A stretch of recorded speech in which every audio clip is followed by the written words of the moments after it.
There was a time when Joe Pesci was everywhere. If you watched crime movies in the 1990s, you couldn't escape him. He stole scenes from Robert De Niro. He stood toe-to-toe with Al Pacino. He terrified audiences in Goodfellas, made them laugh in Home Alone, and became one of the most unforgettable actors Hollywood had ever seen.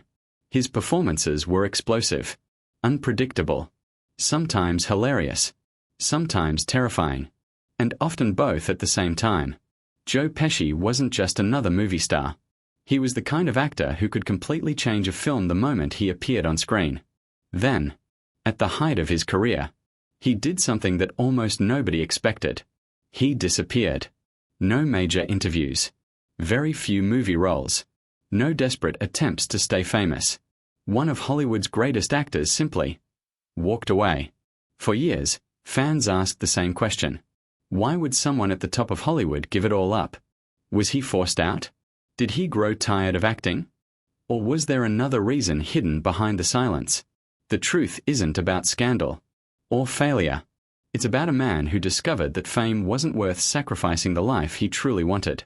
But before Joe Pesci became a Hollywood legend, he was simply a kid from New Jersey with a passion for music. Joseph Frank Pesci was born on February 9, 1943, in Newark, New Jersey. His neighborhood wasn't glamorous. Life was simple. His parents worked hard to support the family, teaching Joe the value of discipline and perseverance from an early age. Long before Hollywood came calling, Joe was already entertaining people. At just 5 years old, he appeared on stage in local productions. By the age of 10, he was performing on television. Unlike many child performers, Joe didn't dream of becoming a movie star. His first love wasn't acting. It was music. As a teenager, he became an accomplished guitarist. He played in clubs across New Jersey and eventually recorded an album under the name Little Joe. He even crossed paths with another young musician trying to build a career, Jimi Hendrix. For a while, music seemed destined to become Joe's future. But success never came easily. Years passed. Money was tight. He worked countless odd jobs to pay the bills. At one point, he even managed an Italian restaurant while continuing to perform at night. Most people would have accepted that Hollywood simply wasn't meant for them. Joe didn't. Then came a small independent film called The Death Collector in 1976. The movie itself wasn't a major success, but someone very important happened to see it.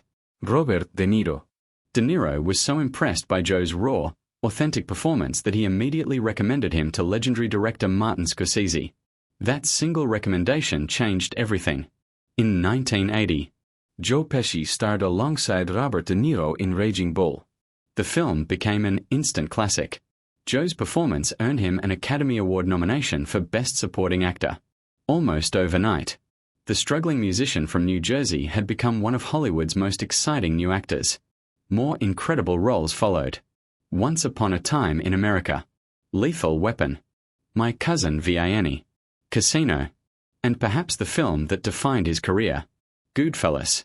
As Tommy DeVito, Joe created one of the most unforgettable characters in movie history. Violent, funny, completely unpredictable. His famous Funny How scene became one of cinema's most iconic moments. The performance earned him the Academy Award for Best Supporting Actor. Joe Pesci had reached the very top of Hollywood. He had fame, awards, respect, and more movie offers than ever before. From the outside, life couldn't have looked better. But behind the cameras, Joe Pesci was beginning to feel something very different. The fame everyone dreamed about was becoming something he no longer wanted. And the decision he would soon make would shock Hollywood more than any role he had ever played. Because Joe Pesci wasn't preparing for his next blockbuster. He was preparing to leave it all behind. By the early 1990s, Joe Pesci had achieved what every actor dreams of. He was working with Hollywood's greatest directors, sharing the screen with Robert De Niro, Al Pacino, and Ray Liotta, winning Academy Awards, and becoming one of the highest-paid character actors in the business. There was only one problem. Joe Pesci never wanted to be famous. Unlike many celebrities who loved red carpets, interviews, and constant attention, Joe avoided them whenever he could. Friends often describe him as intensely private. He preferred spending time with close friends, listening to music, or relaxing far away from Hollywood cameras. The glamorous lifestyle that many actors chased simply didn't interest him. As his fame grew, so did the pressure. Every successful film created even bigger expectations. Studios wanted another gangster movie, another loud, explosive Joe Pesci performance. But Joe didn't want to spend the rest of his life repeating the same character. He had always believed that acting should be exciting, not predictable. Then came another career-defining role. In 1992, Joe starred in My Cousin Vinny. For the first time in years, audiences saw a completely different side of him. Instead of playing an intimidating gangster, he delivered one of the funniest performances of his career. The film became a massive success. His chemistry with Marissa Tomei was unforgettable, and the movie remains one of the most beloved courtroom comedies ever made. It proved something important. Joe Pesci wasn't limited to crime films. He could do almost anything. But despite the success, he was becoming increasingly exhausted by Hollywood itself. The endless filming schedules, the constant travel, the interviews, the pressure to stay relevant. It wasn't the acting he disliked. It was everything surrounding it. By the late 1990s, Joe shocked the entertainment industry. In 1999, shortly after appearing in Lethal Weapon 4, he announced that he was stepping away from acting. The news surprised everyone. He was still in demand. Studios wanted him. Fans wanted more movies. Yet Joe walked away anyway. Many assumed there had been some secret scandal. Others believed Hollywood had stopped offering him quality roles. Neither explanation was true. Joe later explained that he simply wanted a different life. After decades of non-stop work, he wanted freedom. Freedom to wake up without a filming schedule. Freedom to spend time with family and lifelong friends. Freedom to return to the passion he had before acting ever entered his life. Music. Many people don't realize that Joe never stopped loving music. In fact, he released jazz albums and occasionally performed, proving that his first dream had never disappeared. Acting had made him famous. Music made him happy. Away from Hollywood, Joe also became known for his love of golf. He enjoyed quiet afternoons on the course, far from flashing cameras and movie premieres. He spent time with close friends, many of whom had known him long before fame arrived. Those who knew Joe best often said something remarkable. The Joe Pesci audiences saw on screen, the explosive, unpredictable gangster, was nothing like the real man. Off camera, he was soft-spoken, reserved, sometimes even shy. That contrast made his performances even more extraordinary. Perhaps no friendship influenced Joe's career more than his lifelong bond with Robert De Niro. The two actors trusted each other completely. Again and again, De Niro encouraged directors to cast Joe. From Raging Bull, to Goodfellas, to Casino, their partnership became one of the greatest collaborations in movie history. So when Martin Scorsese and Robert De Niro began planning The Irishman, fans wondered if Joe Pesci might finally return. At first, he refused. Not once, not twice, but reportedly dozens of times. He believed his acting career was over.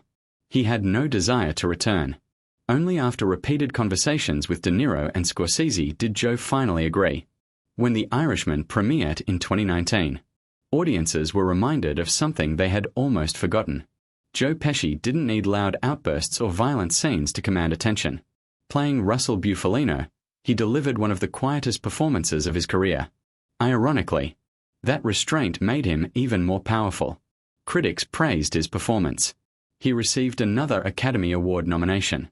Once again, Joe Pesci proved why he remains one of the greatest actors of his generation. But after the applause faded, he quietly stepped away from Hollywood once more. No dramatic farewell. No emotional press conference. Just the same quiet life he had always wanted. For many actors, walking away from Hollywood would feel like the end of everything. For Joe Pesci, it felt like getting his life back. After decades of living under constant pressure, reading scripts, traveling from movie set to movie set, and carrying the expectations of one blockbuster after another, Joe finally had something he had missed for years. Peace. He wasn't interested in proving he could still be a star. He had already done that. Instead, He focused on the things that had always mattered most to him: music, close friends, golf, and living life on his own terms. Unlike many retired celebrities, Joe never chased attention through social media. He rarely gave interviews. He almost never appeared on television. He wasn't trying to remind the world who he was, because he never believed fame should define a person's life.